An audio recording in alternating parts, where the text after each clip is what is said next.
Here's to good friends, the ones we hold dear, the ones who will tell us what we need to hear, the ones who love us, right or wrong, and to all those good friends who give you this song. Well, hello good friends, and welcome back to The Last Walk, Remember When, and welcome back to 1955. So, get up off your easy chair, walk over to your fridge, take out the ice cube tray from the freezer, open it up, crack out some cubes, put them in a tall glass, reach into your refrigerator, take out a bottle of Orange Crush orange soda, pour it in so it sizzles and fizzles and tickles your nose. Reach up into your cupboard, take out a package of chiclets, and get ready to have some fun. So walk back, sit back in your easy chair, turn on your lava lamp, close your eyes, it's storytelling time. The Last Walk is back! Life is too short, we get only one turn. With luck we find beauty, but we sometimes get burned. But if you've had a true friend, or perhaps love, you've experienced the peace of heaven above. So where were you when this song was a big hit? Mr. Sandman, bring me a dream. Yes, it was the Chordettes singing their top hit Mr. Sandman, which was number one from December 4th, 1954 to January 21st, 1955. The year we're looking at is 1955. Where were you back then? What were you doing? Were you playing in the sandbox? Were you having a good time? Were you a figment of your parents' imagination? Anyway, here we are, looking back to what happened way back when. With thanks for a number of websites, including thepeoplehistory.com, Wikipedia, and www.popculture.us. I am indebted to the information we have learned, and we're going to learn about 1955. Did you realize in 55, consumerism took off in a big way, with the sale of some 7.9 million cars in the USA. Back then, 7 out of 10 families now owned a motor car, and new laws were put in place that year, requiring a thing called seat belts to start being installed on all new cars. The average wage was $3,851 a year, compared to what it is now, about $55,000. The minimum wage was raised to $1 per hour.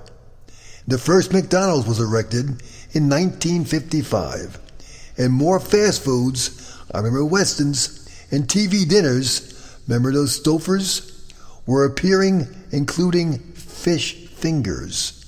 The first can of Coca-Cola was sold. Up to then, it had only been sold in bottles.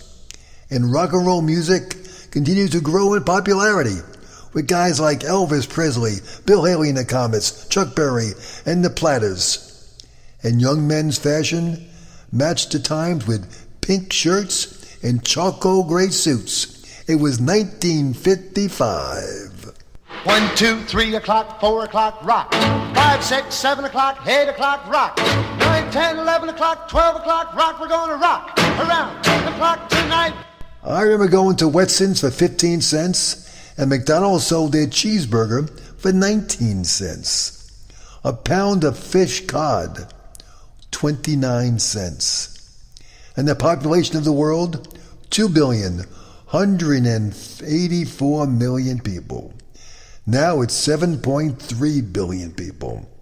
A lot more of us run around the thing called the Earth.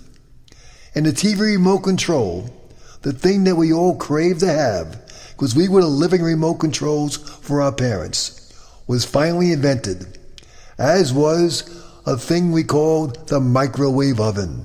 Both arrived on the scene in 1955. Now, from reading sportsencyclopedia.com, We learned the Dodgers took the lead in the National League in 1955 from the start of the season. They were never challenged as they walked away by winning the pennant by 13.5 games with a 98-55 record. 98 wins, 55 losses. Catcher Roy Campanella won his third MVP award, and outfielder Duke Snider, the Duke, had one of his most productive seasons of his career. On the mound, Don Newcomb went 20 wins and 5 losses. His record paced the league's best pitching staff. The Dodgers faced the New York Yankees in the World Series for the 6th time in 15 years. And the Bums lost the first 2 games at Yankee Stadium, giving the fans the sickening feeling of deja vu. Here we go all over again. However, Johnny Padres, with a complete game win in Game 3, would get the Dodgers back on the board. The Dodgers won the next 2 games to return to the Bronx, up 3-2. However, after the Yankees used a 5-run first inning to force Game 7, some fans used to heartbreak their familiar refrain, "Wait till next year."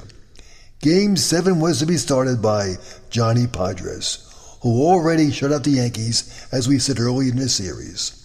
While the Dodgers grabbed a 2-0 lead, the Yankees had men on base all day, but Padres kept them off the board. In the 6th inning, Yogi Berra, number 8, sent a screaming line drive down a left field line that seemed destined to break the Dodgers' hearts. But Sandy Amoros made a brilliant catch running toward the line and was able to double Gil McDougall off first base. That ended up being the last Yankee threat. Padres kept the score where it was, and the Dodgers win their first World Series. There was no more wait till next year. 1955 was their next year.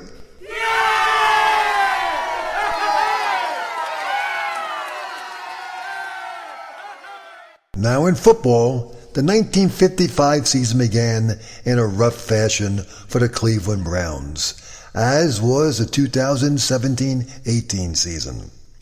They didn't win a game.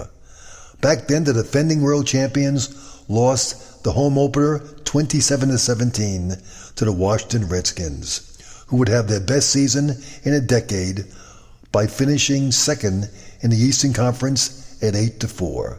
8 wins, 4 losses. But once Pro Football Hall of Fame quarterback Otto Graham got back on track, so did the Browns. With Graham, who had been lured out of retirement when the team experienced problems at that position, the quarterback, in training camp, leading the way, the Browns went on to win 6 in a row in 9 of their last 11 games to finish 9 wins, 2 losses, and 1 tie.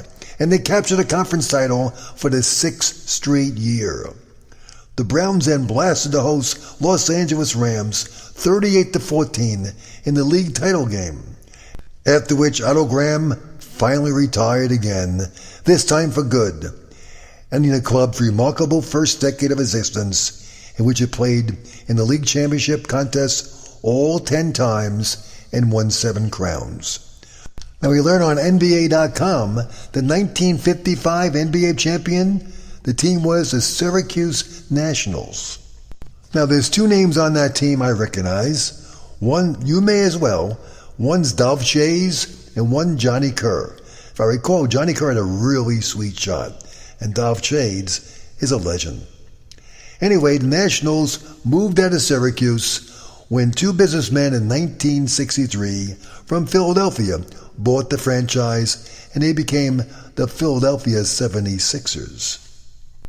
And in the National Hockey League, one team with one of my heroes, Gordie Howe, went on to win the Stanley Cup title. Gordie Howe, who I met years later, met him in person a couple of times, a really cool man and an incredible, strong hockey player. Until Wayne Gretzky came along, he was the Babe Ruth of hockey. For other sports, the U.S. Open was Jack Flack. The tennis championship, men's Tony Trabert and the women Doris Hart.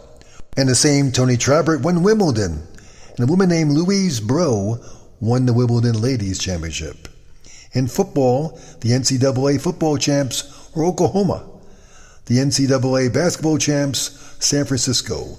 But if I recall back then, the NIT was a big thing as well in basketball. The Kentucky Derby was won by Swaps.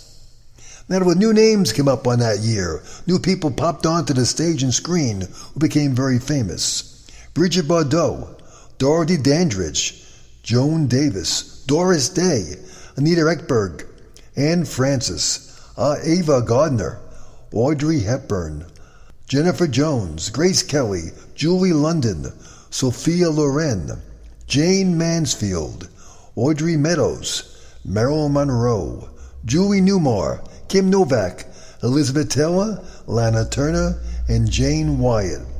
They got the big name stars of 1955. If you were around then, who do you recall back then? Come along and sing our song and join our family. M-I-C-K-E-Y-M-O-U-S-E.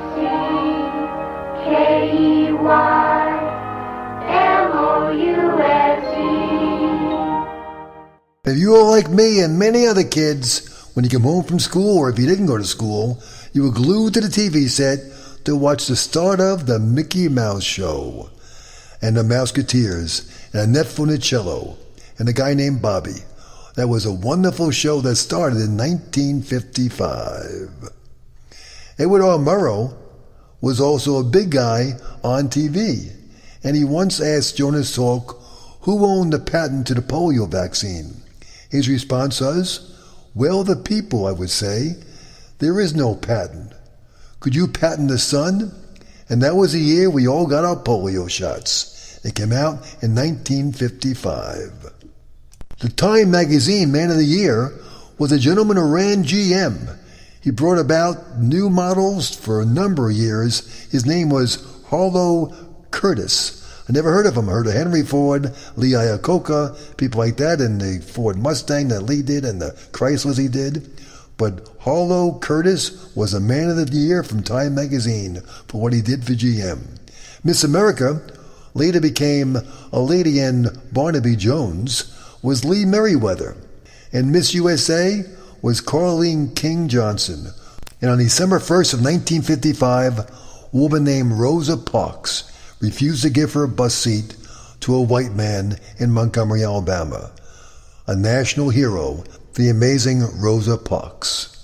Probably one of the smartest people ever walked the planet, Albert Einstein passed away in 1955, as did James Dean in a car accident.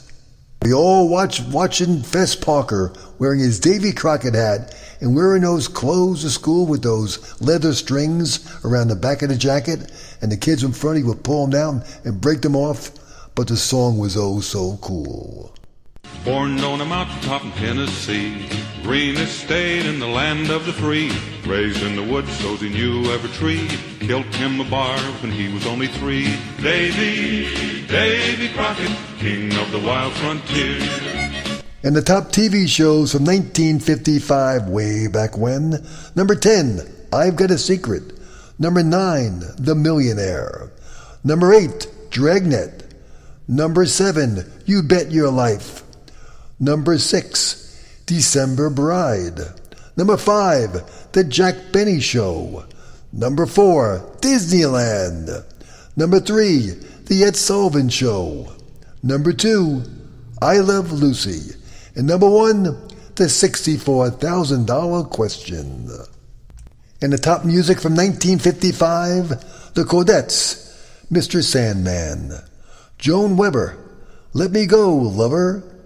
The Fontaine Sisters, Hearts of Stone. The McGuire Sisters, Sincerely. Bill Hayes, The Ballad of Davy Crockett. Perez Prado, Cherry Pink and Apple Blossom White. Bill Haley and the Comets, We're Gonna Rock Around the Clock.